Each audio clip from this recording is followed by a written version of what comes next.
Audubon 2456. State of the Save is back. It's another wonderful episode here at State of the Save. Today we are doing Tomb Raider Underworld Part 1. It's going to be an interesting show as always. With me as always is Michael. How you doing, Michael? I'm here, as always. As always, you are here. I'm Eric, of course, and I am also here, which is convenient to do a podcast. It's going to be a great show today. I think it's going to be really, really fun. This is going to be a unique game for us. One of my favorite things about doing this show is that we do games that just run such a weird gambit, right? We do the extremely story-heavy games like the Firewatch and Life is Strange. We do all the shooters like, we've done Republic Commando, which I think this show is going to have a lot in common with. Half-Life 2 we've done this season. We just do a little bit of everything. And so I'm really glad that we did this one in particular. I think this game is going to be extremely interesting to look at as a historical context for what this game is and when it came out. Let's do some housekeeping up front real quick.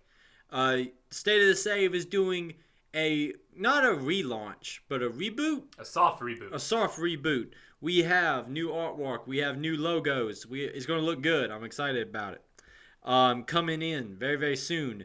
And that means it's time for us to start really, really pushing this show to the next level. We got a lot of stuff we want to do. We've been kind of teasing this all season. So now you're going to start seeing some of that coming into play. What you can do to help us with our kind of soft reboot is you can push this show in front of other people. Tell your friends. Tell everybody. Tell them to listen to State of the Save. Tell them to go in their favorite podcasting app and leave 5-star reviews. Leave reviews in general. You can also send in your emails to stateofthesave@gmail.com. You can follow us on social media at State of the Save on Twitter, TikTok, and Instagram. That helps get the show out in front of more people. We have some really, really good episodes that do some really, really great numbers, but one of the biggest problems we have is we want to connect more with you because that's how we can build this into something even bigger. So the more you can help us push this show, the more cool stuff we're going to be doing. I feel like this is going to be a really cool summer with lots of cool content coming up. All this stuff that's been in the works for a while is actually starting to make headway. Things are in the oven cooking. Yeah, but stuff's been in the oven cooking, but now it's like we're getting into the little red spot on the timer. That's like you got like 2 minutes left. We're into that area now. It's very, very exciting. You got to pull it out, put the meat thermometer in, check to see if it's good. Before. Yeah. Help us put the meat thermometer in. Don't make us not give you guys salmonella. Yes. State of the Save. Try not to give you salmonella. No, it's got a lot of cool stuff coming. You're going to see some changes, and I think they're all going to be really positive ones. If not, we're going to keep doing other stuff. All that stuff out of the way. A couple other little things real quick. We will be, of course, doing a bonus show next week. We're looking to get back into swing of things of doing those bonus shows. Haven't really done a bunch of them this season, but that's just because life has been insane. It's like you had a bunch of life events happen. Yes. In the span of about a 6-month window. Yeah, it's been a crazy 6 months. I hold a lot of the blame for that just because life has been insane.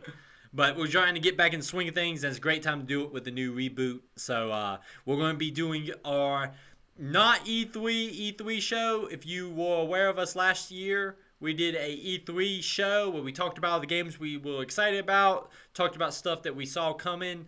It's a good show. It's really definitely worth going back and listening to last season. You can see what we were right and wrong about. It's fun because we get to discuss games we're excited about in the near future or sometimes the far future. And I don't want to get super far into this, but it's been a hell of a show so far of the stuff coming. I have a list on my notepad here of games I'm excited about. This is the year of the indie game. So many good indie games. Yeah, but there's a lot of big stuff I'm excited about true. too. I was excited about a lot of stuff last year. This year I have a lot of stuff I'm excited about, and it's a lot of stuff coming out this year I'm excited about. So it's a good time, and we still have some press conferences we have not seen because they haven't taken place yet. Capcom is happening right now. Yes.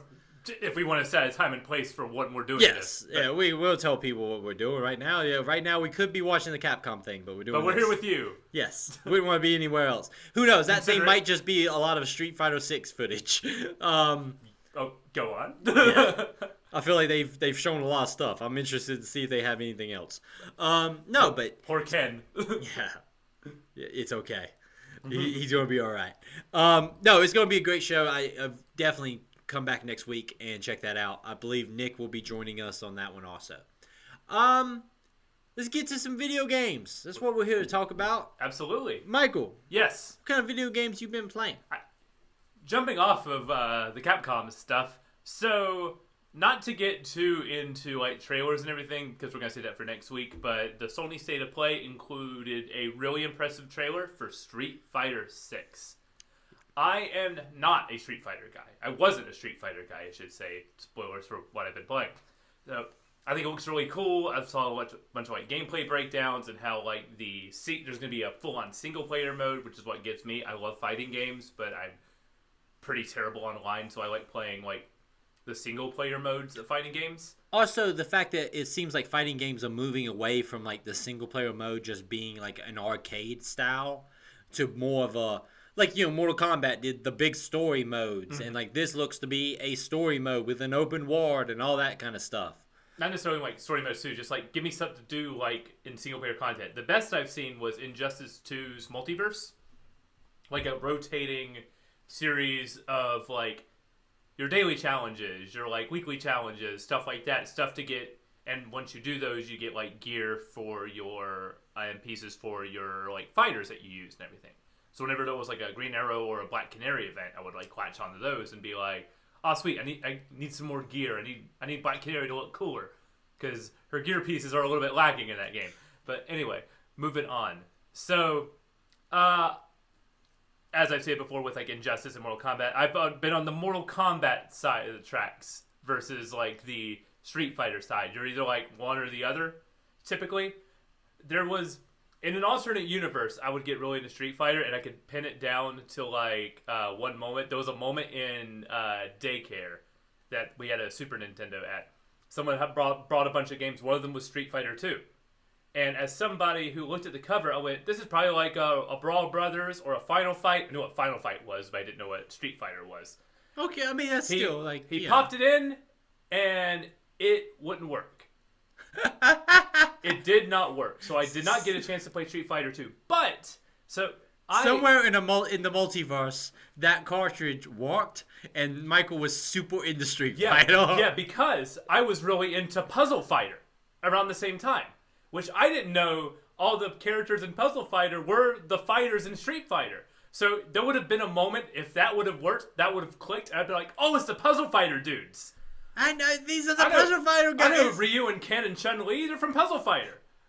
I just love that it's like definitive moment where Capcom's like, we could have had a fan for life if that damn cartridge would have worked.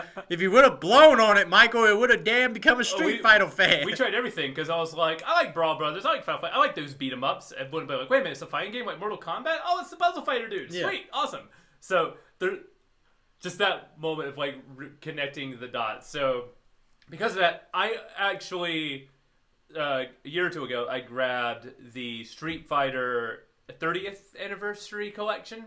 Which is a very nice collection. It is a really great collection. So I got it for more like historical purposes. I like buying like classic game collections just to have, even though I'm not really a fan of them. Just to be like, if I ever like get a chance, I'll like I fiddled around with them a couple years ago and never really got into it. Street Fighter 6's trailer and all the stuff they showed made me really want to get into Street Fighter. So I booted that up. And I jumped around a whole bunch of Street Fighter games, like really diving into the mechanics for the first time. How to effectively throw fireballs. Learning like the difference between like using low, light punch, medium punch, heavy punch, and like different like trying to learn combos and stuff. Trying to get really good at the different types of Street Fighters. And because they all play like super different from each other. Like Base 2 is completely different from 2 Hyper Fighting, which is completely different from Super Turbo. Yeah. So, learning, like, having different mains for, like, different styles of games. Like, I've latched on to, for some reason, I latch on it all the time with, like, blonde-haired, blue-eyed people. It always works this way. I wonder why. Just knowing you personally. But, you see, yeah, my mains ended up being Cammy, Ken, and Guile across the entire platform. Well, I think you brought this up to me that it's they're charge characters. Yeah. So like they play similar. They're more rushed down. Ken's like the Shoto type that Ryu is. Look at me using terms. Yes. He's a Shoto type like Ryu, but he's a lot more in your face, a lot more aggressive. Like he has the Hell Will. He'll get up to you when Ryu will just like toss you behind him. Ken's gonna roll with you for a bit and then toss you. Yeah. Stuff like that. Characters who will get like really in your face. And then once I got 2 Hyper Fighting Alphas 1 and 2, and then 3 Second Impact were the games I latched onto. I tried to get into Third Strike. I found out Third Strike's apparently like the hardest leap to get into. Third Strike seems to be it's a fighting game fans ass fighting game. Yes. It's a very like that's a game that has a lot cliff. to it. Yeah, it's a lot to it. I love watching people play Third Strike at a high level. It's a work of art. Yeah, you watch Beautiful. people at like a high level play it. It's great. I am not at that level by any means of the imagination, but it is very cool to watch people at like a high level, at like an Evo or something like that, play it. And that game earns its reputation. And then I had Base 4 from like a Games with Gold forever ago, but I never touched it. But then I noticed Xbox was doing a sale, and I checked my inbox messages like, hey, we giving random Game Pass subscribers $5 for the sale. So I looked at the sale, and they had, Super Street Fighter 4 Arcade Edition. So I paid the difference in that, which was $1. So I basically paid $1 for Super 4, and I'm really liking that game. It is a really good fighting game. It simplifies like some of the motions of a lot of things. It's like the I earned my diploma in the basics of Street Fighter, and now it's like, all right, so I can apply what I've learned into 4, and I feel like I'm just gonna live here for a bit. I'm not gonna jump to 5. I'm gonna live here for a little bit, and then when 6 comes out, I think that'll be a good like jumping on point. Like the secret to fighting games is once you master how to perform the moves, the fun truly kicks in. I am not a Street Fighter guy. I played some Street Fighters. I've played Mortal Kombat. I'm a Marvel vs. Capcom guy. You like the loose fighting. You don't like I like the loose fighting games where you could be like, I can just throw out like a million assists, put fireballs across this entire screen. Balance? What's a balance? I don't care. Marvel vs. Capcom 2 is one of my top 10 favorite video games of all time. I will not walk by an arcade cabinet with a Marvel vs. Capcom 2 arcade cabinet without playing at least a little bit of it. I love that game. I like that series all the way up to, we don't talk about the last entry. You want to see like True Depression was the day that game came out and Eric realized that it was a bad game. But Marvel vs. Capcom 2, 3, the X-Men vs. Street Fighter, all that series is great. But the true fun of it is once you learn all the moves, is learning when to actually execute those moves. And I feel like once you hit that point is when those games truly click, because then it's not about learning how to throw a dragon punch; it's when to throw the dragon punch. Exactly. There's a difference in that, and once you figure it out, it feels really good. I went online. There are still people, still madmen, true heroes that are playing the Xbox 360 version of Super 4 Arcade Edition, and I won a few matches. It wasn't just one. It's damn good. It felt so good. I was like, I don't know if you guys are like me, who are trying to get into this series for the first time, saw it was on sale, and was like, I want to try to learn the bases before 6 comes out, or if these are people who have just been constantly playing. I don't know. I've lost matches bad, but I've won some matches. There's also an option. It's really weird to basically do like the coin, like the arcade experience where randomly during your arcade session, it'll be an online match. Like a new challenger has approached and everything. So I did that. I won one and then I went back into the fight and then immediately, a new challenger. So I quit that. I was like, no, I just did one of those. And then it played like the cutscene before the match and went, a new challenger. I was like, I've only done one match. Yo, leave me alone. Stop coming up with your coins. I want to fight Bison. Eric, childhood story. I was at the arcade at the local mall at the time. That mall doesn't exist anymore. Neither does that arcade. But I was a young man. I was playing, I believe, Tekken. I liked me some early Tekken. Some Tekken. And I was playing randomly. I was towards the end of the arcade campaign in that. And some douchebag walked up and put his quarter in. And it switched me off the arcade version to have to play him. Mm-hmm. And what pissed me off is, I don't know how this happened, but when I beat him, it did not return to the arcade. So, like, I was close to finishing the arcade experience on Tekken, but then I had to beat this dumb kid. I say I was a kid. I was like a kid, too. But I had to beat this kid, and then it wouldn't let me keep finishing the arcade experience. I didn't have that many quarters, man. I was mad as hell. But I do remember beating that kid and being very proud of myself, and then very angry at him for not letting me finish the rest of the Tekken arcade experience. You need to watch those Tekken endings. You gotta get there. That's the real reward, watching that insanity. I am not a Tekken guy. Like I've fiddled with almost every fighting game franchise. Like I've played a lot, like Dead or Alive. I've played Tekken. I've played Virtual Fighter. I've played the Guilty Gears of the world, stuff like that. And I've played a lot of fighting games. None of them make me truly fall in love. Like I feel like once you can only commit to like one franchise super in depth because they're all fair. So different. And like I said, for me, I love like I said, Marvel vs. Capcom franchise and those style of just insanity of like 300 hit combos and all that stuff is just so damn good. I always have a fighting game like in the back burner, ready to go when I'm in the mood for a fighting game. For a while, for years, it was Injustice 2. Then once I got my PS5, it was Mortal Kombat 11, and now I think it's going to be, I think Street Fighter 6 will fill that void because that just looks so good. I'm excited, but I hope that game is good. Not to get too into trailers, but I really want to play more Guile of this because his special move is his Hurricane Kick, but in midair, he steps on your chest and then gives just like a big boot to the face.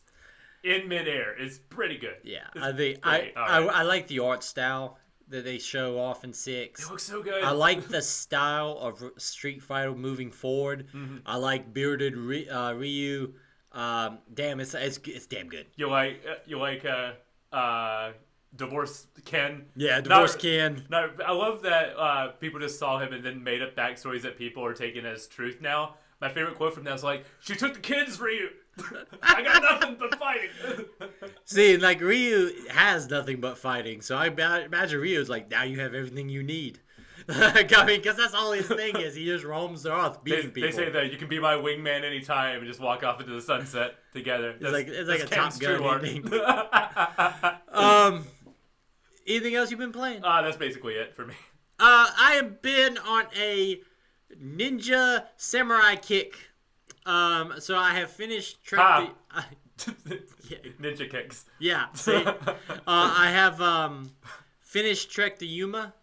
All right. That game came around with me. I feel like that game drags in a lot of ways. That is a beautiful video game. I highly, highly encourage everybody to try it. I understand not being like willing to stay to the end, but it is a beautiful game.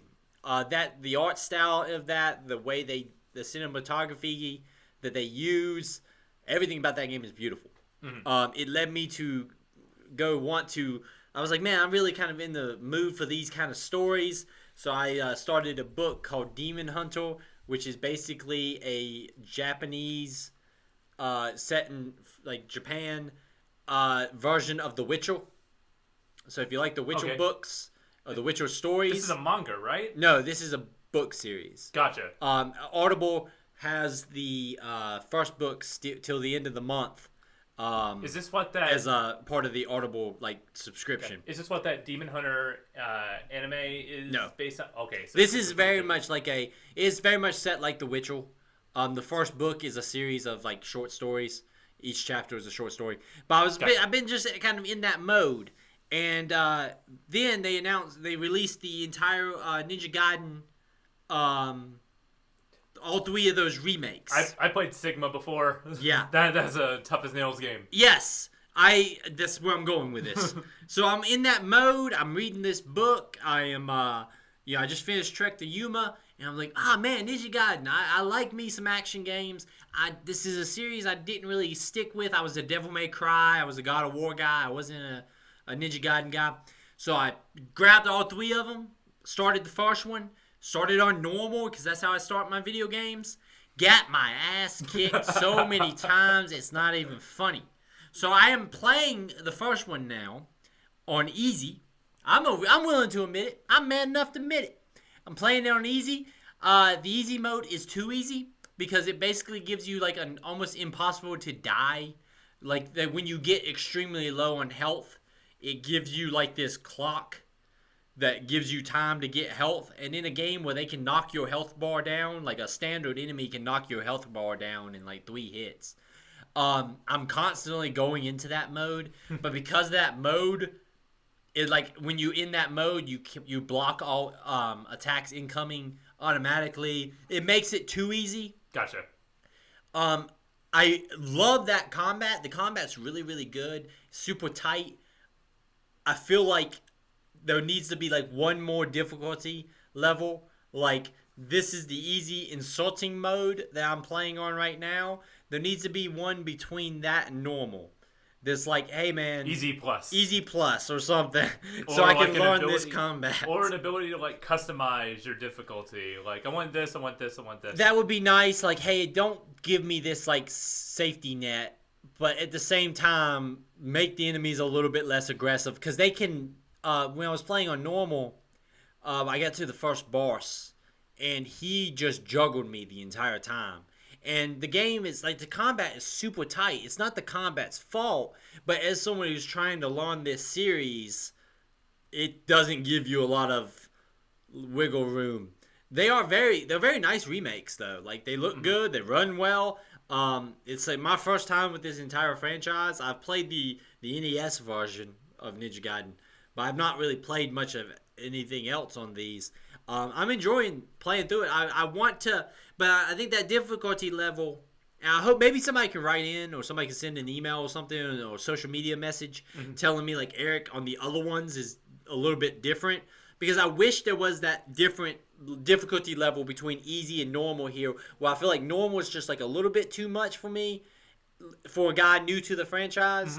And easy is just like a little bit too easy. I want to say also Sigma is the 3rd release of Xbox Ninja Gaiden 1 because that was the version that came out on PlayStation. Because you had Ninja Gaiden and then you had Ninja Gaiden Black, which was a re-release of that, which is also on Xbox backwards compatible.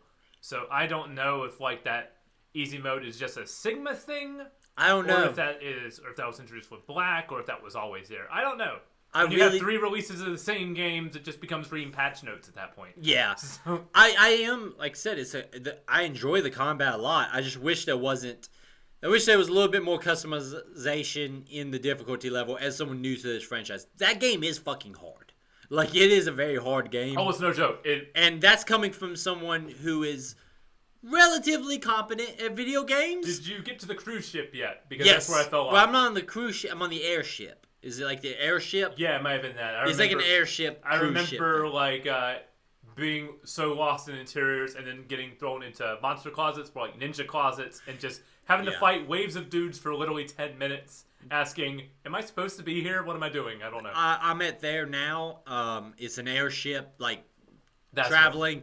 This was 10 years ago for me, so. But it's a lot of hallways with every door you walk in triggers a group of enemies. And enemies are not like, they can't take a ton of hits, but they do so much damage per an enemy that it will wipe you out pretty quick. It's a tough game to learn. I'm hoping to, and one of the biggest issues is there's no way to like stop and change difficulty mid-game campaign. So like I had to commit to either normal or easy. And I wanted to learn this franchise because I am interested. I like these kind of games. I'm usually pretty good at them, and not being able to just say, "Let me play on easy for a little while, get the hang of things, and then switch it to normal." Yeah. Really bums me out. A part of me wonders if I should jump to another game in the franchise. Maybe they have different difficulty settings. From my understanding, avoid 3 at all costs. Razor's Edge. Just avoid that one. Because of quality concerns? Quality concerns, yeah. Okay. From what I understand, I haven't played it, so people can be like, no, you got it all wrong. It might be a different thing, but I want to say that one's like they put Ryu in like modern military situations. It's just... Well, you do fight in this Yeah. one. You're fighting like soldiers and stuff. Like And it's like apparently they simplify it and really make it not as like good. Again, Okay. I'm not the guy. no. to I'll explain fiddle this, around. Even if I don't finish all 3 of them, I think I'll fiddle with all 3 of them because this is a kind of game I usually like a lot. Like I like Devil May Cry. I like God of War, Bayonetta. Games like that. I like character action games where you do big combos. And like the combat in this is very, very good. When you pull off something, you do the flip off a guy and then cut another guy's head off and then charge through the next guy. Like it feels good. But it's a game I need to commit myself to learning. Mm-hmm. So I might try to jump around and see. I just wish there was a little bit more customization in the difficulty settings. Other than that, very, very quickly, the GM mode in WWE 2K22 is pretty good. You book your own show, you compete with other shows. Yep. It's pretty fun to build up rivalries and have 5-star matches. There's some bullshit ratings in there though. Well, I have a 5-star match. I know I did, and I get like a 2-star rating because the fans don't understand. Now I know how Vince feels. We've gone too far. I've gone too far. Pull it back. No, but it is pretty good. GM mode. Pretty damn good. Also, continuing my my plunking away at games, I fiddle around with my restart of Metal Gear Solid 3 a little bit more. All right. So, having a good old time. Also, I don't want to correct you, but you talked about Trek to Yomi. You said Trek to Yuma. Yeah, okay, I It happens struggle a lot. with this. I do that all the time because I think of the movie 310 to Yuma. I do that all the time. So, no, please do correct me. Gotcha. I am horrible. I enjoy, the book I'm reading, the Demon Hunter book. Mm. The name of the character is Yamada, and then his last name is something I cannot pronounce. It's on the front of the book. The technical title of the book is that character's name, and then Demon Hunter is the name of the first book in the series. Gotcha. I listened to this one on audiobook, which was very, very helpful for me because of a lot of the Japanese names. Audiobook, and the guy who reads it is, I believe, a native speaker of Japanese, so he's able to nail those names every time. I am terrible at describing books like that because I am terrible at like pronouncing the names properly, and so I'm never offended when someone tells me the right way of saying it. Okay. So like I am an American speaking, like trying to say it in a way is out of ignorance, not out of any other thing. But so yeah, please correct me. Because I do have a problem with like overcorrecting people too. So I'm trying to get better with that. My wife is conditioning me to get better at that by purposely saying information that's wrong and seeing if I'll correct. Yes. And I fall for the bait more times than not. And she's like, "I got you." I'm like, "Dang it." Yeah, I trust me, it's fine. And in an industry like video games, and like I love video games, Japanese culture is a very big thing here in video game culture. So I've always been terrible with Japanese names and places, and like I struggle to speak English, much less any other language. Where was I? Let's move on to the game we're here to talk about. Does that sound good to you? Let's do it. Tomb Raider Underworld. Much like I think you came up with this analogy, much like how we're doing a reboot of the show and pushing the show in a new hot direction. This was the last game in the reboot of the Tomb Raider franchise, which started with Legend. A couple of things I mentioned last time that I realized I had played this game. I didn't even finish this game. Oh, okay. So I went back and I looked through my achievements. I knew I had played it, but I have actually stopped here. At this exact or around this At time. this exact moment, my last achievement in this game was reaching the tomb here in under the time limit with the motorcycle. Oh, gotcha. So I stopped pretty much at this point. Michael, I've played a lot of the Tomb Raider franchise. You've played some of them. Yeah, let's talk about our personal history with the franchise, because you played a lot more of. I think you played a lot more of these than I have. I have played. I was doing some thinking about it. I played a couple of the original PlayStation games. Mm-hmm. I played Legend, Anniversary, Underworld. I did not finish apparently. All of the reboot franchise. I played a couple of the PSP games. Okay. Which I remember, I think was Anniversary on the PSP. This game was on everything. Right. Like, these games were on everything. I found out recently there's a DS version of this game. Wow. This is a PS2 version of this Underworld, apparently. Yeah, it's fat, and you see some of it when you play it.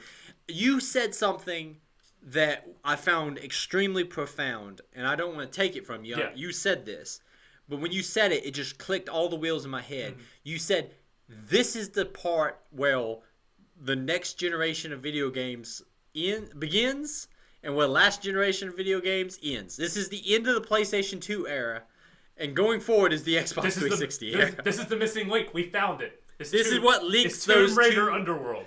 It is the link between PS2 era game design and 360 era game design. It really is. It's like the last bastion of that style of game. When you said that, everything clicked in my head, because I was playing through this. We're jumping ahead. Yeah. That's my experience with Tomb Raider franchise. I would say Tomb Raider is a franchise I really care about. Mm-hmm. I like the Tomb Raider games a lot. What's your kind of experience with this franchise? My experience was around the time the Angelina Jolie movie came out, I got into the new one at the time, which was Tomb Raider Chronicles, which apparently, judging by reviews, that's not a good one to start with. I had fallen off by that point, so I'm kind of glad I did. Yeah. Because I came back, I think, with Legend. Gotcha. Because I played that one, couldn't get past the tutorial, couldn't get past the controls. I was younger, my motor skills weren't as good, so figuring out the time jumps and everything and the double jumps, I just could not figure it out. So then around the time of the GameCube, I got Legend and really liked it, but I didn't touch a Tomb Raider again until the reboot trilogy. Then I played someone who was a big fan of Uncharted. I really liked the first Tomb Raider, and I played Rise of the Tomb Raider, which I think I will call, of the ones I played, my favorite of the franchise. I really like Rise. I have Shadow downloaded on my PS5 because it was it was a PS Plus game a while back, but I still haven't played it yet. During the I've said this before. Yeah. During the pandemic, when we were all stuck at home, I played through the entire reboot franchise because it's a good game to play when you're stuck at home, because it's all about venturing out into the world and stuff where we couldn't be doing at the time. Mm-hmm. I agree with you. I think Rise is the best of the reboot franchise. I like the Tomb Raider of the reboot, the last reboot. You gotta kind of be specific with that. The Survivor trilogy. We have the Legend trilogy and the original games. Yeah. The original franchise before it became the Legend series, and then it became the Survival series. Yeah. Rise is a wonderful game. I think Shadow kind of people kind of seem to be a little bit different opinions on that one. I like Shadow a lot. It does move more towards the kind of Uncharted style with a lot of big set pieces stuff, but I still think it's a damn good game. I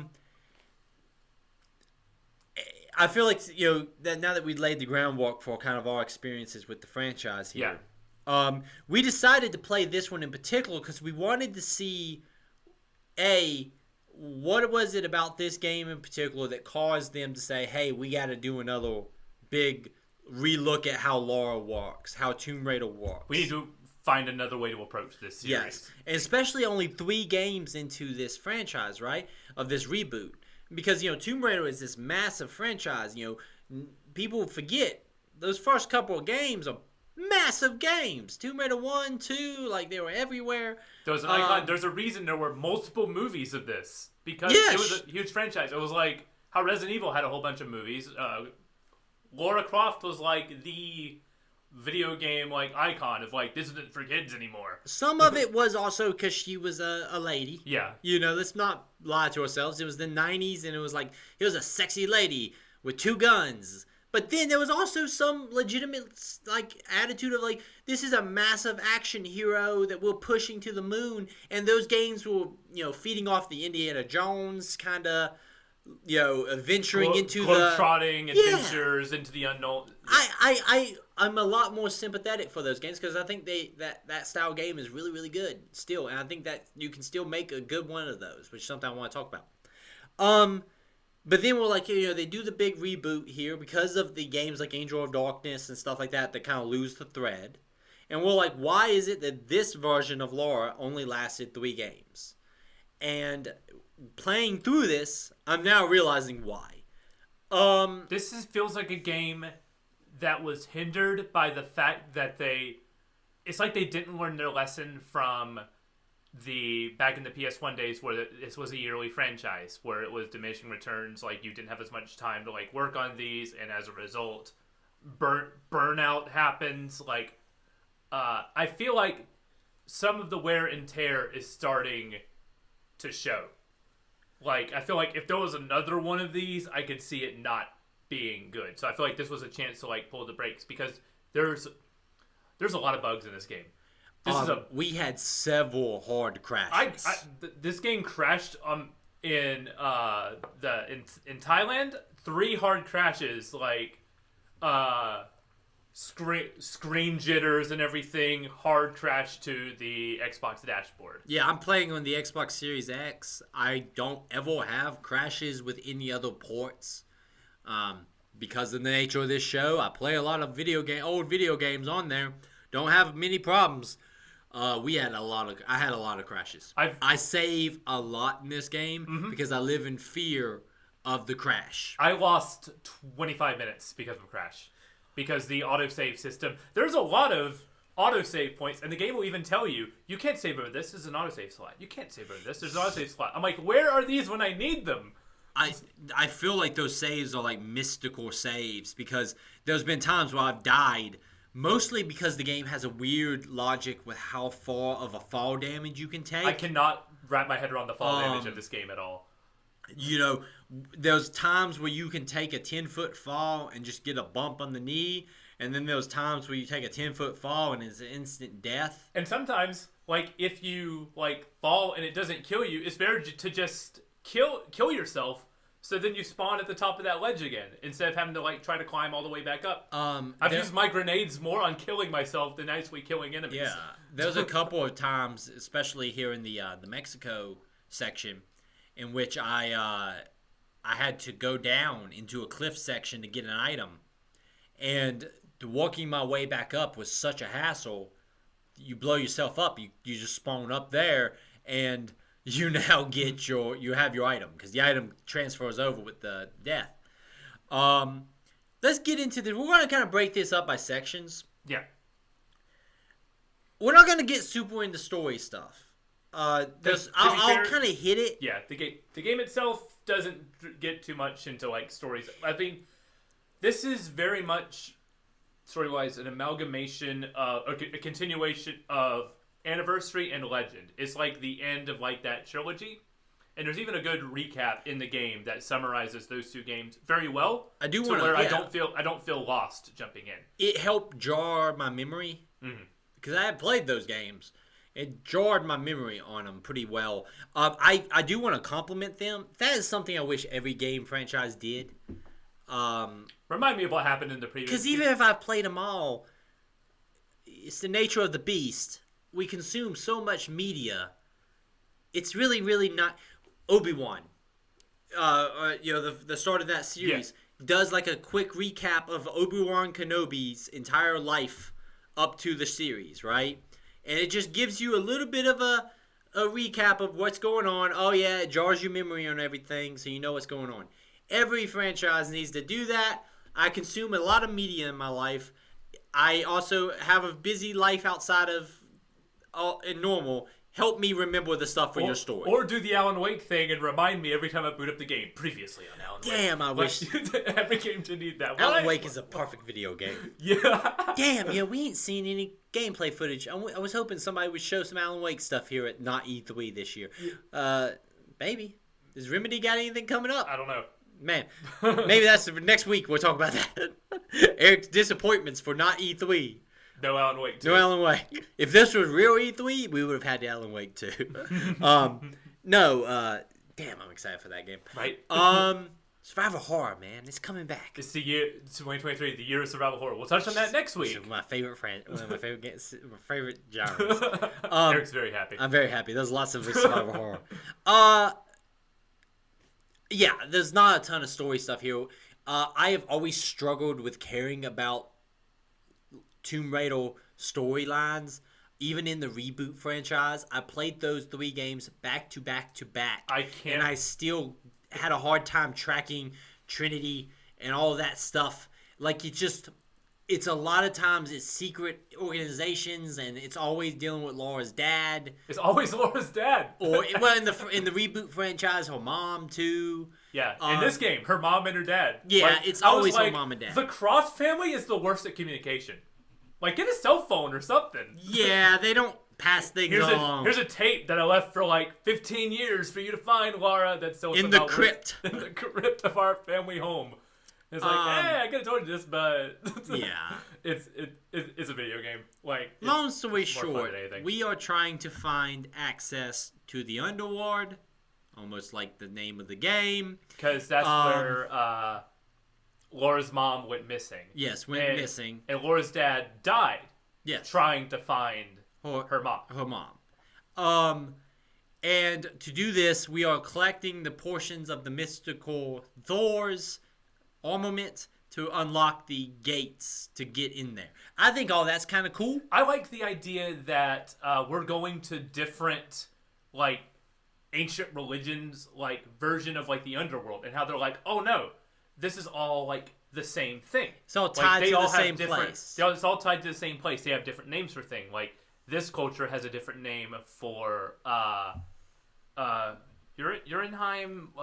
Urenheim, which is the Norse version. Mm-hmm. But then you go to India or Thailand, and they have their own version. And they have their own version of it. So then you go to Mexico, the same, but the names and they are have different. Which is cool because I'm like, it contextualizes like this ancient, like, underworld civilization. The underworld's this consistent thing. Everybody just has different versions of it.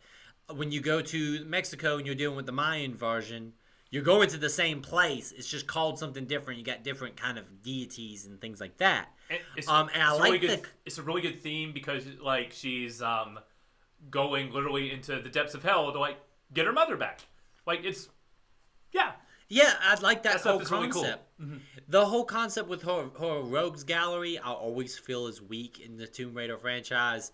We're dealing with the Queen of Atlantis here, which is something brings up. Oh yeah, the Queen of Atlantis. I was like, oh yeah, I forgot that's a Legends. That's a Tomb Raider. That's anniversary thing. Oh, it's the anniversary. Because that's the original. Because what is really cool is this game is like an alternate universe, like, sequel to Tomb Raider 1. Yeah, because Anniversary is like a retelling of 1. Because Amanda, the villain from Legend, teams up with the villain of Tomb Raider 1, and then they just basically send Lara on this quest so they can basically retrace her steps and everything. And it all goes back to Legend, where she was like, your mother went to Avalon. I was like, that's weird. Why would she tell her that? Because they're trying to...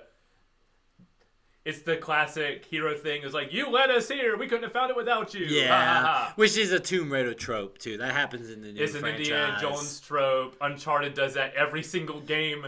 It's the start of Temple of Doom, right? Like, he comes out with the item, and they're like, ha, Mr. Jones. At the end of this game, there's going to be a moment where they meet each other at the same time, and Lara has to solve puzzles while someone's holding a gun on their back. It's the end of Last Crusade. It's the end of Last Crusade. It's the end of National Treasure. It's everything. Yeah. It's the biggest trope in the world, and I'll be disappointed if that doesn't happen. Yeah, I like that trope in these kind of games. There's a lot of stuff going on here that I really enjoy. I kind of, the modern Tomb Raider reboot franchise leaned heavily into the a more grounded point of view until it didn't. So like when you get to Shadow, things get supernatural like crazy. I mean, one had that too, where it was like, the island's haunted! Yeah, but it was always like, we didn't deal straight up with like gods of Atlantis. When you get to Shadow, you're dealing with gods. Okay. Like, they're there. Spoiler for Shadow. Like, oh, here's Thor's bracelet, and now the big thing is we gotta find Thor's belts. But okay, I like Norse mythology. Yeah. I read Neil Gaiman's Norse mythology. Thor's stuff is not like how in Marvel Comics he just has the hammer. Like in regular Thor, like mythology, he has all these mythical things that let him do the stuff he needs to do. And like, it's not like he just pick up the hammer. Like, he has gloves to do that with. Like, I knew someone in college who studied Norse mythology. She saw Thor and was like, and was very disappointed. I was like, what's the comics Thor? Jack Kirby didn't give a damn. Jack Kirby's like, listen, let's just hit some rock golems. I like Thor in comics, but I also like old school Norse mythology Thor too. He's pretty cool. He's a lot more drinking and banging in the Norse mythology version.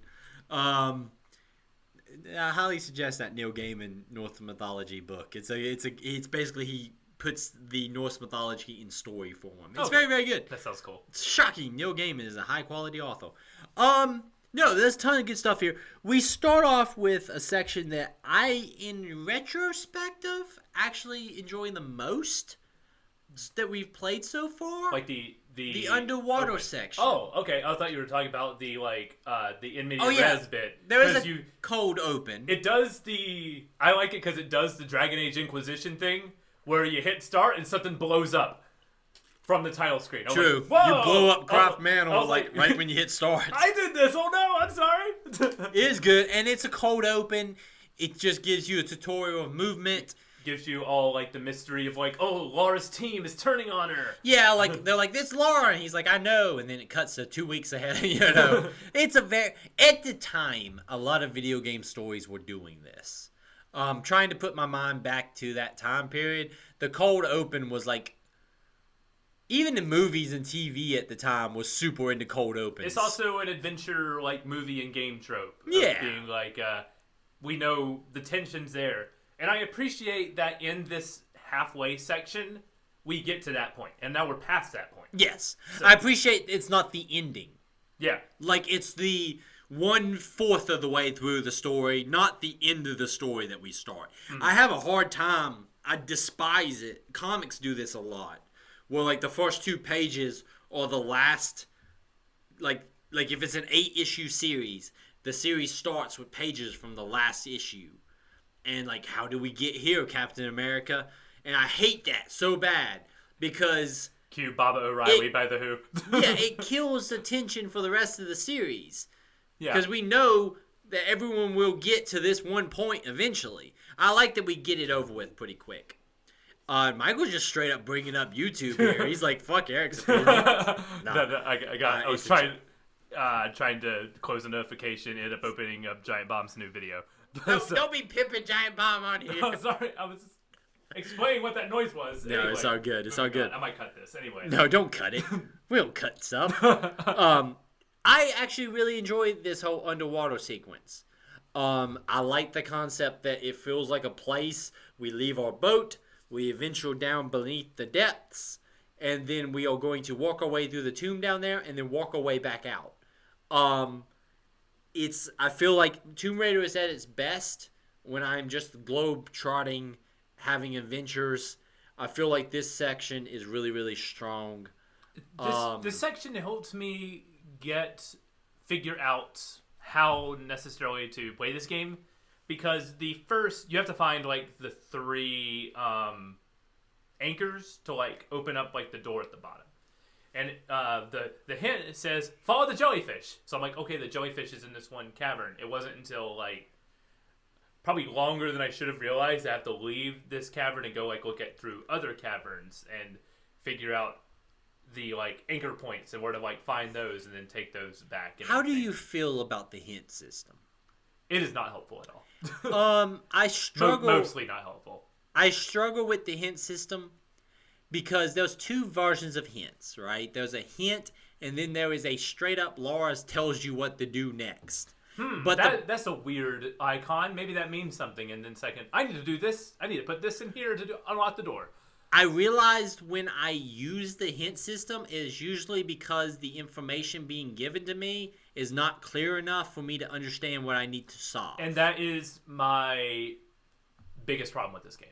The not giving you enough information on just anything. This game, not saying like I need to be spoon-fed like information, but like I should be able to discern with my eye at the moment's notice, like a Twitch reaction, I can jump on that or I can't jump on that.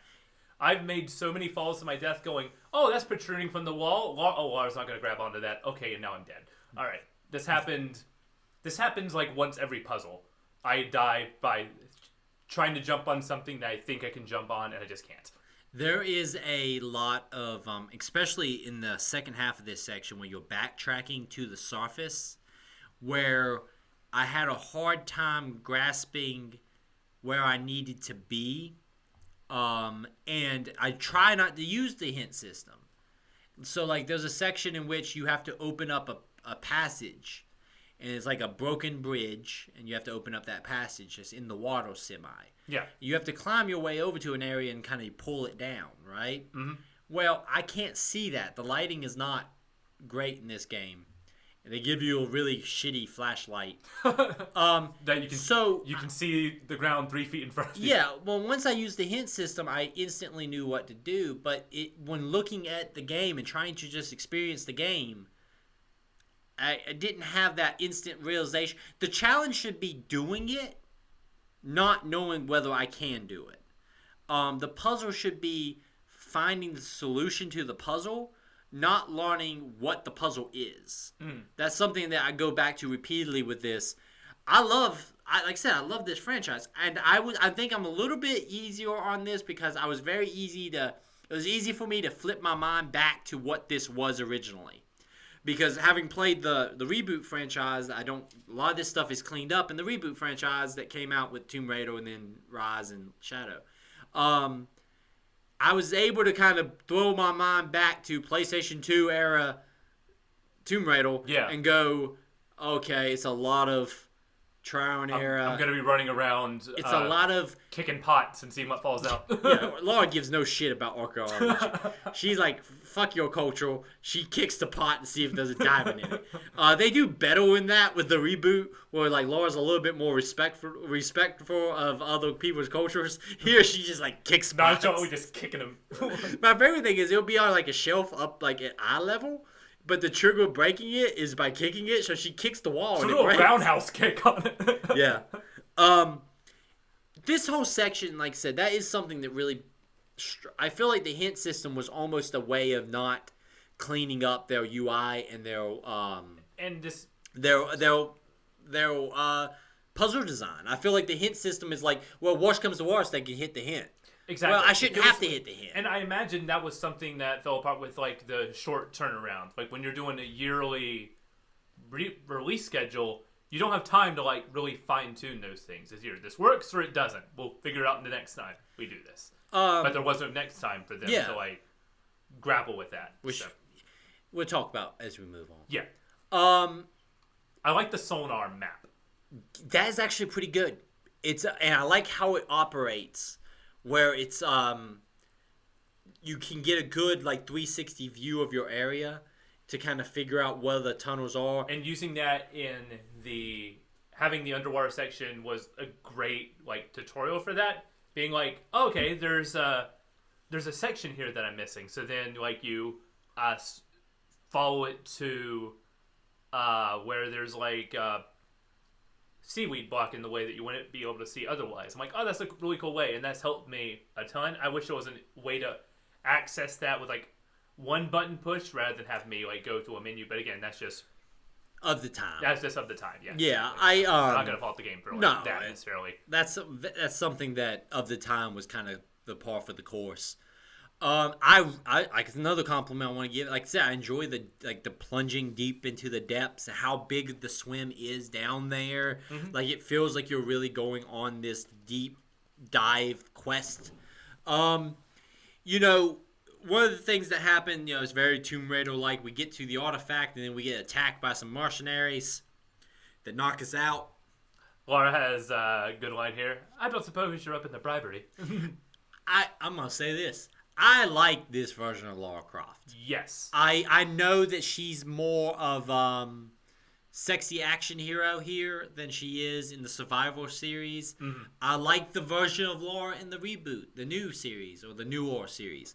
But I still like old school, deep British accent, adventure having Lara. I still think that Lara is fun. The sass for days. The sass for days. I enjoy this Lara Croft. I still like her a lot. And yet, everything around Lara is like where all the attention is. Like all the animations that she has is like, even for the time, like impressive. Like going from just a swinging, it's not like a hard stop. She'll like use like her momentum to like naturally like slow herself down. And if you hit A, she'll like, it's not like just like a static like instant climb up. She'll do like a like natural like flip to get up there. She'll like it's all like actual like gymnastics techniques. You see her kind of put some like momentum behind the pull up. One thing that helps me with the climbing is remembering to take the climbing slow. In a lot of games like this, like the Uncharted franchise, you can kind of climb real quick. Here, making sure that Lara turns. If she can hit a target, she'll turn her body towards it. If you can't hit the target, she won't turn her body. So it's a good like way of like checking if a ledge is viable. But like how she moves around is very like it looks cool. Like when she's doing like the climbing along the short rocks and she's like overextending her leg to get to the other side of the like another rock, or in the combat when you're kicking people. We'll talk about the combat in a second. But like the visual of how Lara operates is pretty good. They do some basic stuff here that they'll get super into with the reboot franchise, where she gets dirty the longer she's in the mission. Like there's some cosmetic changes. Lara's character model and how it interacts with the world is very, very good, which is very weird compared to how everything else operates in the world. Like the different enemies that you fight don't have any of that care or detail that Lara has. This whole section, when you get jumped and then that leads to you backtracking, and then there's the I call the assault on the boat sequence, which is our first like introduction really into combat. They just leave Lara's boat there. They don't even touch it. Yeah, they just. I was like, why is that still here? Why isn't that like chained to like their boat or something? There's this extremely questionable operation of these mercenaries. This combat is rough. It is very much of the time Tomb Raider combat, but I cannot tell you in good faith that makes it any better. This is the worst part of this game, is the combat. Especially against armed enemies. This is combat designed to fight things like bats and lions, and now we're fighting guys with guns. And armor, who take a lot of hits to go down. The pistol in particular. And even you have the pistols that never run out of ammunition, the dual pistols, the iconic dual pistols. But then when you bring in the other weapons that have an ammunition amount, you would think that weapon would be like the powerful weapon, and like you just want to use it in the major fights, right? I feel like those weapons do no extra damage that the pistols do. I always have the shotgun with me. Whenever it gets to the option, I always have that shotgun. I've tried the different ones. I've tried the dual Uzis. I've tried the shotgun. I've tried the machine gun. None of it impresses me.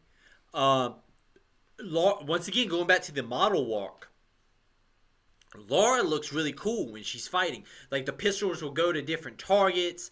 She'll like jump around. That was like the big feature of this game, is like you can snap like the right stick and Lara will select 2 targets and do damage on which is 2 cool. guys at once. It's cool. Like when there was a point in Mexico where I came charging up the steps and I was shooting at a guy over here and a lion over here, or like a jaguar over here. And it's really cool to see like the guns tracking the 2 targets. It feels cool. But boy, the enemies are bullet sponges. The combat just really is questionable. The best thing to do is throw grenades at everything. Yes, you can stick grenades to targets. And it kills everything. They kill everything. That's what got me through the that bit in the catacombs where the skeleton jaguars will come at you. Those will kill them in 1 hit. Yeah, not a problem at all. Which is weird because they build them up to be these like massive, like a boss. And then I had the shotgun in those, and I was like, man, it took me like 10 seconds to kill these things. We haven't had a boss fight, have we? Yet. I think that's considered a boss. Really? To me, it is. We had the octopus, which was a really cool puzzle. Yeah, I liked how you fight that guy because you destroy him by creating a puzzle. Like I still think the underwater stuff is really solid. This boat sequence is rough. I like the sequence when the boat starts to sink. I like escaping the boat. There's cool stuff where you're running up on the sides of the walls because the boat's starting to tilt, and there's some really cool stuff there. I like how the not quick time events, but the game go into slow motion whenever you're in immediate danger, and you gotta think fast about what you need to do. Like, which way do I dodge? Do I use my grappling hook here? They play I wish into there that. was more. I wish there was more of that. And that's kind of talking about legacy. As the reboot franchise happens, they play into that where you'll have sequences like in the tombs where the floor will go out from underneath you, and you have to hit a grab or something. Yeah, you have the button on your climbing gear. Yeah. To where you'll have to time it right when you're at a wall to latch it in there, and then more so in Tomb Raider 2013, you'd have to spam square to keep it there and everything. So there's some really good a lot of stuff. quick time events. And there's stuff that you can see carrying over into the reboot. I like to see what maybe passes along into the next game. And so also I was thinking a lot about the first Uncharted around this time because Uncharted 1 came out a year before this, which is insane to me. And they have a lot more. It's a weird inversion because you think, oh, they're the same type of game, but I was looking more into it. I have it downloaded because I was thinking about playing these in tandem with each other. But I remember this is a weird. Uncharted's a weird inversion. People think it's the exact same. The joke was Dude Raider. Which is a pretty funny joke. I'm not gonna lie. It's a funny joke, but I would say that Uncharted is mostly an emphasis on story and combat with light exploration. Yeah, you never had a ton of deep puzzle mechanics in Uncharted. I had a notebook. I used a notebook for a puzzle in the Uncharted series 2 or 3 times. Why? Because it's not a puzzle heavy series. It's an action heavy series. You're doing a lot more gunfighting. Yeah. The amount of gunfighting you do in the first Uncharted versus puzzle solving, this game is puzzle solving with that level. It's an inverse. Yeah. And Tomb Raider was, until you get to the reboot of Tomb Raider, always extremely puzzle heavy and exploring heavy. And combat. That's why I'm a little bit more forgiving of the combat because, to me, that's not the main course. I'm not saying it's justified that the combat's not good. Yeah, whenever I got to the boat, I went, oh no, I'm gonna have to do this a lot, aren't I? The respawning enemies because I didn't follow the path to where the door was to go underneath the ship. So I went around again, and all the enemies respawned. So I had to do all that fighting again. Yeah, it does the Call of Duty thing of you have to push up to stop the respawns. If you ever played a lot of the 360 era Call of Duty's campaigns, they always had those moments where basically the only way to stop the enemy from respawning is to pass an invisible marker. So I played a lot of those on Veteran, and that game was just an escapade in trying to crawl forward to trigger the marker. But yeah, it's it's got a lot of that. The combat is extremely weak in this. I'm not going to defend it. But it's not the draw here. It's mostly when I realized it was mostly the puzzle solving. I was like, oh, okay, this is They knew where their strengths were here.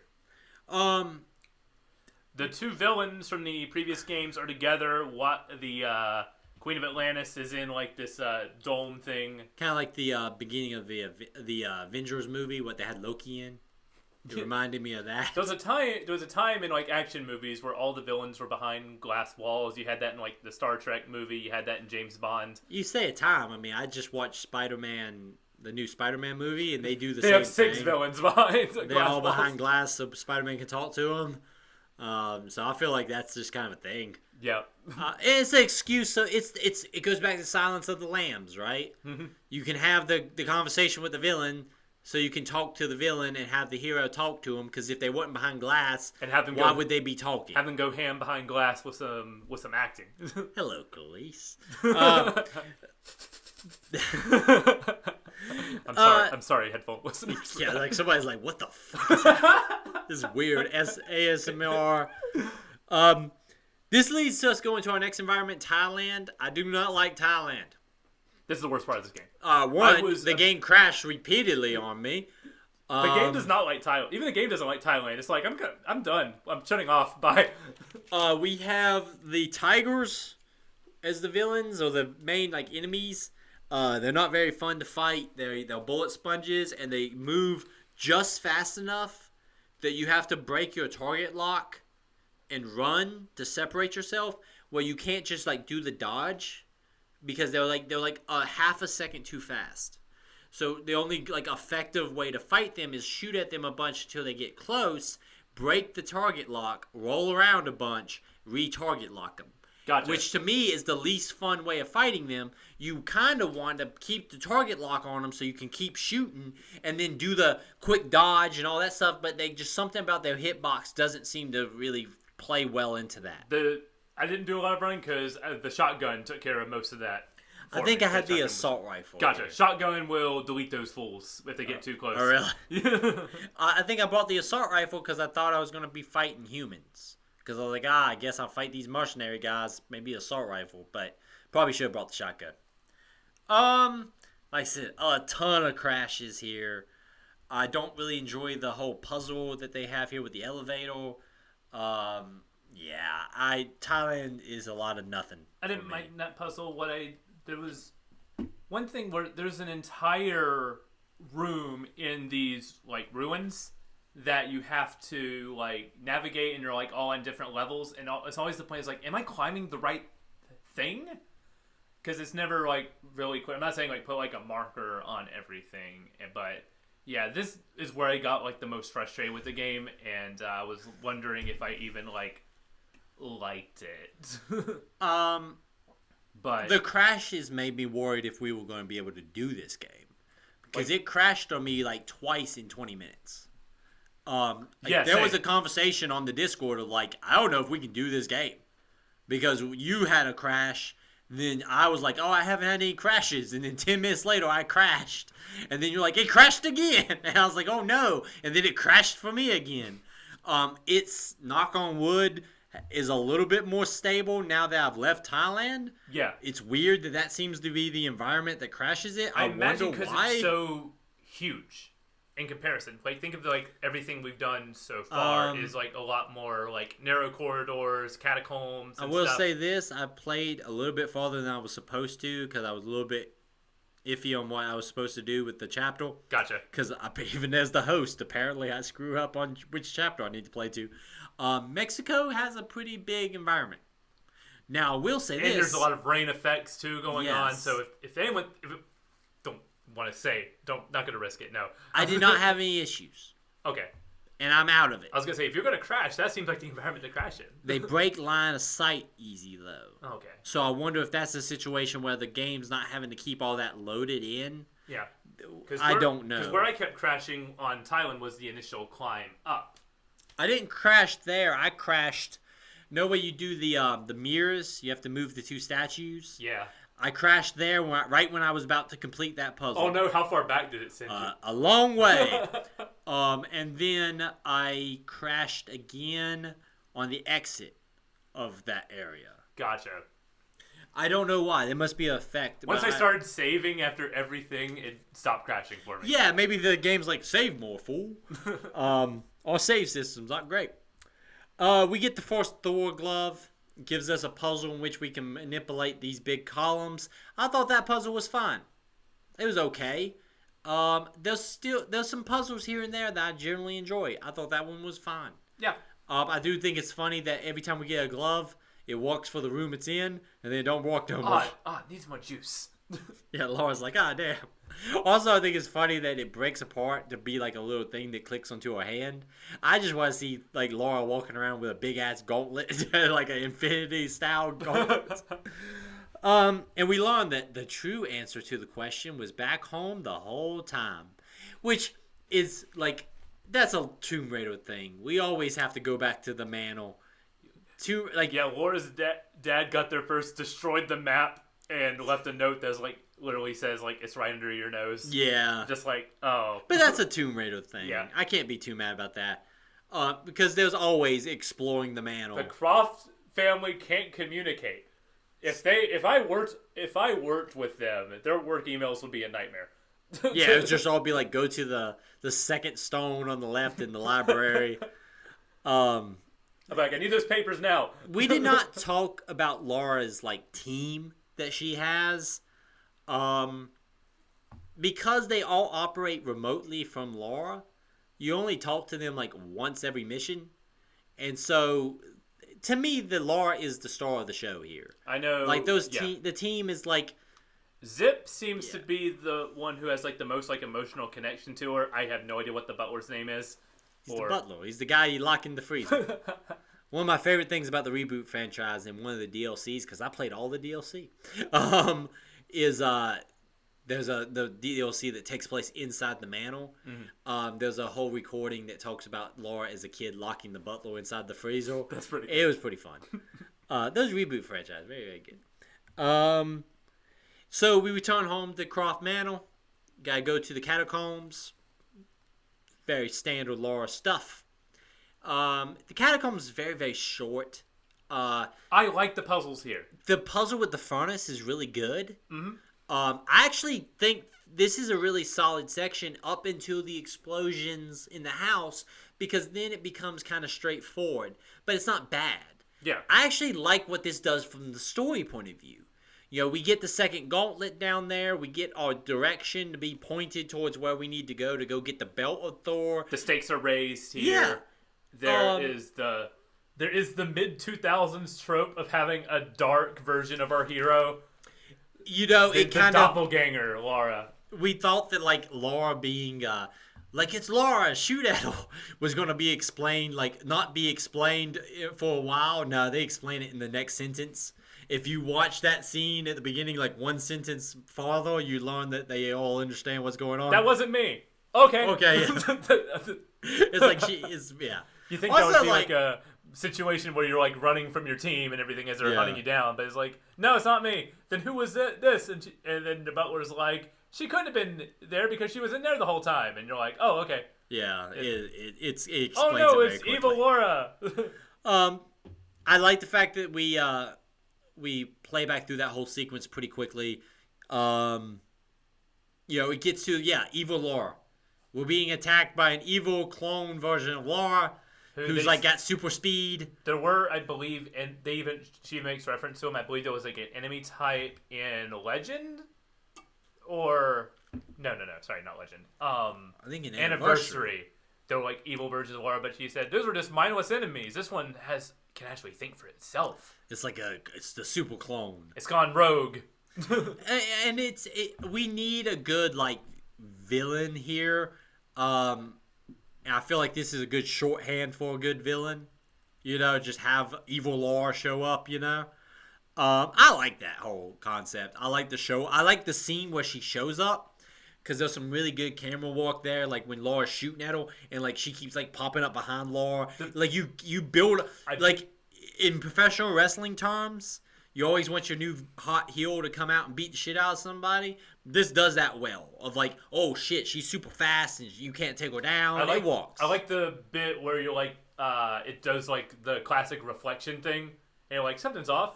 Oh, she does, like, she starts to move, and the clone version of Lara moves with her, and then changes it. Oh, that section, I actually wrote that in my notes. I actually really enjoyed that sequence, because Lara, like, moves, and she moves the same way, so it's almost like it's a true reflection until she doesn't. That is actually really cool. That was a really well done sequence. And then, of course, she has superhuman strength and speed. Generic superpowers, but we'll go with it. And she kills Alistair. Yeah, she shoots him. The nerdy tech guy, no! The British nerdy tech guy. Yeah. No, I thought the other guy's the tech. I don't know, either way. I don't know. There's a lot of tech guys. He had a turtleneck and glasses, so I just assumed he was the tech guy. In adventure movies, that's the shorthand. Like, if you have a guy with a turtleneck and glasses who speaks in a British accent, he's going to be your tech wizard. Yeah, I get I don't know the hierarchy of Laura's team. Yeah, I don't think the game really wants to care. What does Zip do? What's his role in this? They're just there to support Lara in her adventure. I do like the sequence. We get out of the house. Evil Lara runs off, and they're like, she's like, "Where are you going, Lara?" And she's like, "I'm going to Mexico." And he's like, "Don't you care what happened?" And she's like, "Yeah, I care, but I also got a mission to complete. So fuck off. I'm moving on." I do like the fact that she's still like, I have to deal with the authorities first. It's like Lara has to do paperwork still. I mean, her house did blow up. There's a lot of insurance. Yeah, but Croft Manor blows up like every week. If your evil clone blows up your house, is that deductible? Like, can you? I feel like your insurance should cover that. Okay. Evil clone insurance. I'll look into it. I wonder if my policy covers that. I imagine the Croft family probably signs up for the highest. Cause you have to, if you're dealing with like stuff that could trigger like gods descending on you, then you probably want to be. Croft family is like old British money. Like, they're all knights and stuff. I think they probably own the banks. Like they're old money. It's like her family line is like the Scrooge McDuck family line. Yeah, like I think actually it like Lara is like got like queens and kings in her line. Like she is old British like money. So I feel like... See the size of that mansion? That's huge. She got, like, dukes and stuff in her line, I feel like. That makes sense. Yeah, like, if I remember correctly, Lara is old money. She is Scrooge McDuck. Okay. Yeah, she's Scrooge McDuck, but with 2 pistols. I mean, she does have a diving animation, so I can see her diving into a giant coin vat. So. We go to Mexico. We ride a motorcycle. The motorcycle's fine. It's okay. You can shoot while on the motorcycle. That's kind of cool. I don't know if there'll be a practical use for that ever in this game. But there's a sequence in which the game tried to make me do that, and I just hopped off the motorcycle and shot everybody, and they hopped back on the motorcycle. We're basically just tracking down 2 items because we're going to have to open up a gate inside of the Mayan temple. Yeah, and where this stops is like Lara says, like there were 360 days of the Mayan calendar, meaning the 5 days were the unnamed days were the days where the gates of the underworld were open. I actually, like I said, I really like when the game leans into explain like old like mythologies of these different places and like what they believed. I feel like Tomb Raider is at its best when Lara is out just... I've said this a million times.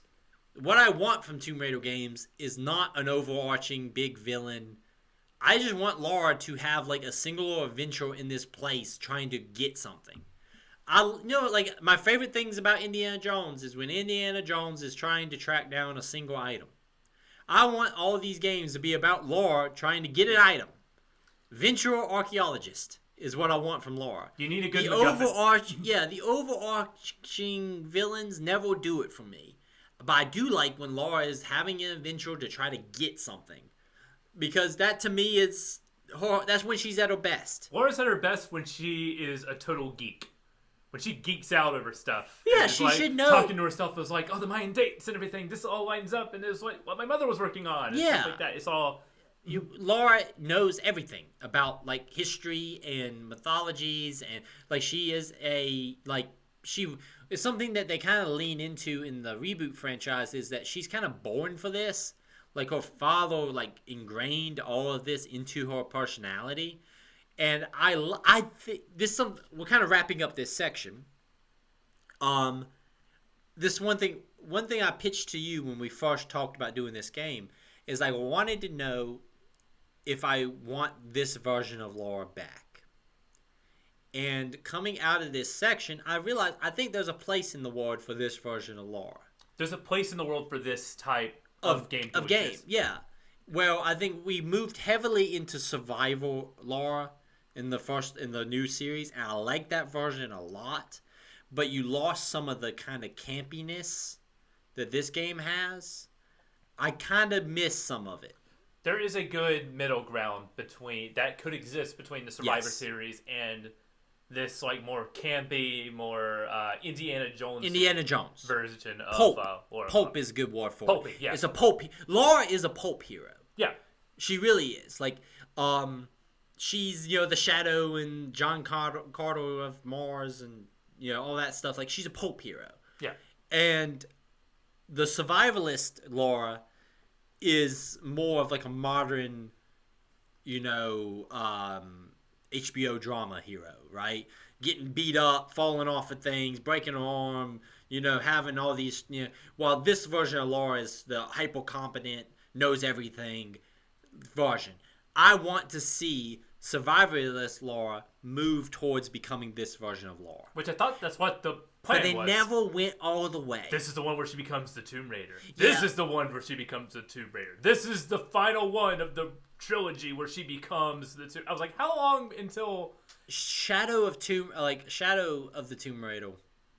She is a lot more like deadly and competent. There's but like she's trailers of her like coming out of the mud like the Predator and then slicing dudes. There is some cool stuff in there. Like there's a sequence. There's an ability to. There's like muddy walls or like sides of the jungle forest and whatever that you can cover yourself in mud and like stand up against the wall and you literally are covered in mud so you blend in and then you come off the wall and stab some. There is cool stuff. That's pretty good. Those games are great. I'm not taking anything away from them. But I was at that point like, when does Lara become this version of Lara? And I kind of want to see a hybrid of the two. I don't think you only have to have one or the other. I think you can make survivalist Lara start to become a little bit more like this Lara. And I think I kind of want to see that. Like a more puzzle focused. Puzzle. I would love to see this version of Lara in a game that has one of my favorite mechanics of like Rise of the Tomb Raider is the optional tombs. I love those. I love the option. They're my favorite part of that game. Is the concept that like here's the main quest, but then like Lara just goes on adventures. That's what I like about them so much. They're just an adventure. Lara is going to go find this old Viking ship that's inside of a cave, and she's going to find an artifact. That's what I want from a Tomb Raider game. And to do that, you got to fill a bucket with water to balance some elevators. That's my favorite thing about those Tomb Raider games. If we know that they're making a new Tomb Raider, it's probably It's probably going to be kind of another reboot, I imagine. Because Crystal Dynamics was working on that before the Embracer Group buyout. I imagine that's the one they're going to go forward with. Yeah, I imagine too. But they also said that there is going to be, they have interest in remastering some of the older games. So I wonder if what gets the attention first. Is it the old PlayStation ones, or is it stuff like this that could just take some more fine-tuning? I didn't talk about it here, but that camera. Oh my god, that gets stuck on everything. I've died so much because of the camera. There's times where you have to wait for the camera to catch up to you. Yes. There'll be jumps where I was like, I know that there's an item here, but I can't see it. And like all of a sudden the camera's like, oh yeah, you're here. And it zooms back around and you can see where you need. That's why I said you really need to use Lara's like if you point in the direction of a possible jump, she will move her body to look like she's about to jump to it. Mm-hmm. That's how I navigate a lot of this climbing, is using that mechanic. Because if not, you can't just jump, because there's so many items that look like you should be able to grab that you can't. It's the camera is not good. Combat is not good. Despite that, like, I sound negative, but I'm still enjoying this game. I think I'm enjoying it more than you are, probably because I have more of a connection to the source material. Yeah, I believe that is the case. I want to like this game more than I do. Because when I do like it, I'm having a great time. But those moments of frustration, just every time it's like every time I jump for that ledge and see it, I realize I can't jump there and I fall to a pit. Or every time you fall 10 feet, don't take any damage, but then next time you fall 10 feet, you freaking die, you know? Yeah. I want to like this game more than I am, but like I think I am playing this like it's a PlayStation 2 game. I'm putting myself in that mindset. In your opinion, that this is where the PlayStation 2 era of design dies and the 360 era moves forward, is a extremely apt comparison. Because I'm like, this feels like a 2005 game that came out in 2008. Yes. Like, this is bonkers. This feels like a remaster of something. Yes. But Not a new release at the time. exactly. Not to say like it's bad. I'm not like saying that at all. No, but the design is dated. The gameplay design is dated. And there's even for the time, and for 2008, I would play this and go, this feels like they need to take a break from this. Yeah, I guess if you're not a normal listener, we always try to look at things from the time period. So when I say dated, it's dated in 2008. Yeah. Not today. Everything is dated that we play now. but you know what I mean. Like, it is dated for 2008. Like, playing this in 2008 and thinking that Uncharted has already come out. Dadgummit, man. Like, it's... Like, even at this third point, person shooting. At this point, we are a year or 2 years, I believe a year away from Uncharted 2. Which was universal acclaimed, like, masterpiece of design. It's my first Uncharted game. So I imagine if, like, you are the Tomb Raider team and, like, if you're piecing everything together, then you see something like Uncharted 2 come out. I imagine that's the point where you'd be like, we probably need to take a break from this. You know they played Uncharted.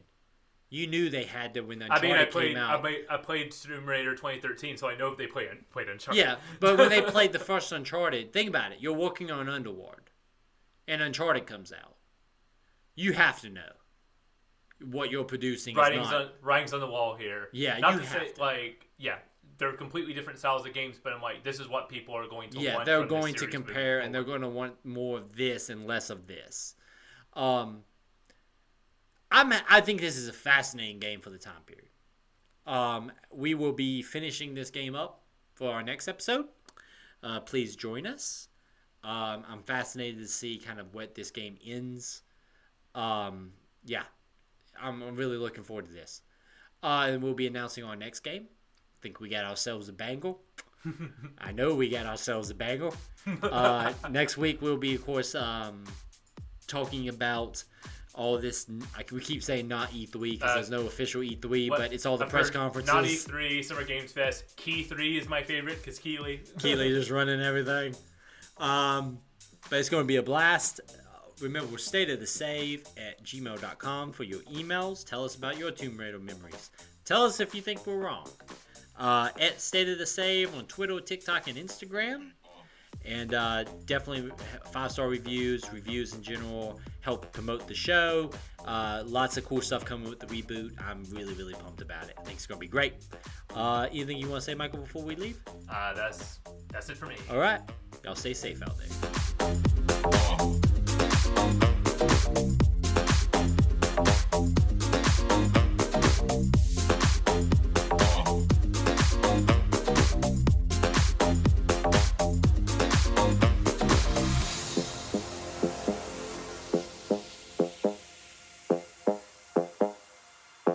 Oh my